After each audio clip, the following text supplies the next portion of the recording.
guys, Sam here, and today I'm going to give you a bit of an update on what we've been getting up to behind the scenes on our history documentary. So, first of all, we created the shot list, as you can see, and basically what we've done is we've colour coded it, so we've got yellow post-its for talking heads or people talking to camera, we've got orange for B-roll or shots to cut between other shots or just to add extra detail, pink for pictures and animations. Because this is on World War I, we've got quite a lot of pictures from the time to sort of illustrate in greater detail what's going on. And then we've got blue for interviews, because we've had interviews with quite a lot of local historians about the project. So if we move over here, we've got the shot list.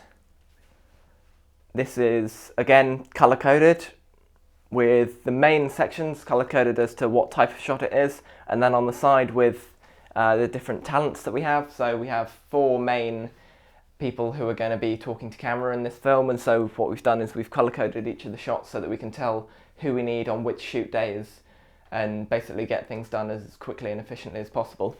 And then over here what we've done is we've created a map with where the shots are in Romsey, because this is a documentary about Romsey during World War I. Quite a lot of the shots are taking place in and around Romsey, especially in the War Memorial Park. So as you can see, what we've done is we've got the shots all chopped up into the different locations, and then again highlighted with the talents and shots, and then pointing to where they are, so that then we can easily plan what's the quickest way to go out and get all the shots with the most talents on one day, so that we can be as efficient as possible. And then also here we've got the trench scene, because we are shooting a scene in a trench, a sort of live action sketch, and I'll show you the trench later. We've been building that over the last couple of weeks and gathering supplies.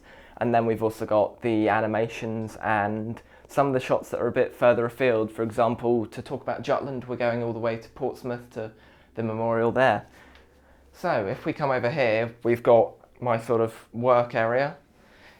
We've got an annotated version of the script. Again, this is pretty much just what the shot list is, but with the complete script. So we've got talents on this side and then the shots on this side, so that then we know where we are, and then it's been annotated with the numbers of the different shots so that I can quickly reference the shot lister app on my iPad.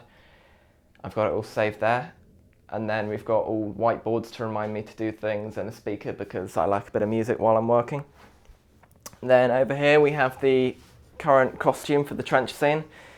Now, we looked into renting a World War I uniform, but actually it's really expensive. It was about £100 for a day's rental, and well, as you can probably guess, we're a no-budget production, so well, we couldn't exactly afford that. So what we did is we got a No. 2 cadet jacket off the internet for £6, got some buttons, sewed them on, and then we went around the charity shops and got some shirts and some set dressing for the set, which I'll show you later. We've got books and things like that to sort of, well, make the trench look lived in, sorry. So yeah, and then, got that. And then down here we've got our professional recording booth. Of course, this is actually a storage cube, but it helps to isolate some of the room tone and gives everyone an even tone for when they are talking. And well, although it does create some reverb, that's easily taken out in post. Alright, let's go see the trench. If you follow me, it's right at the bottom of my garden.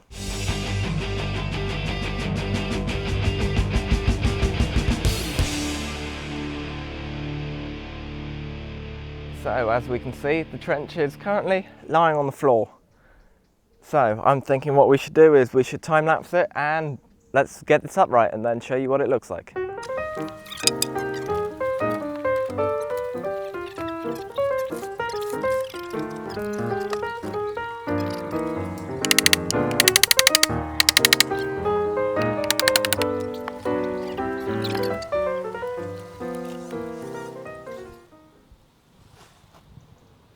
Welcome to the trench.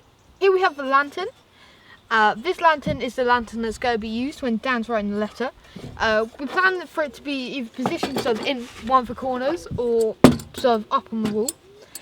This lantern was made in Germany and was bought on eBay. And then we sort of left it outside for a few months, so it's got rust. So it sort of looks quite authentic, really. It looks quite old and it looks quite sort of war-y, if there is like a war-y word. So yeah, these pallets I actually bought from my dad's work. And yeah, they basically helped to put the trench together.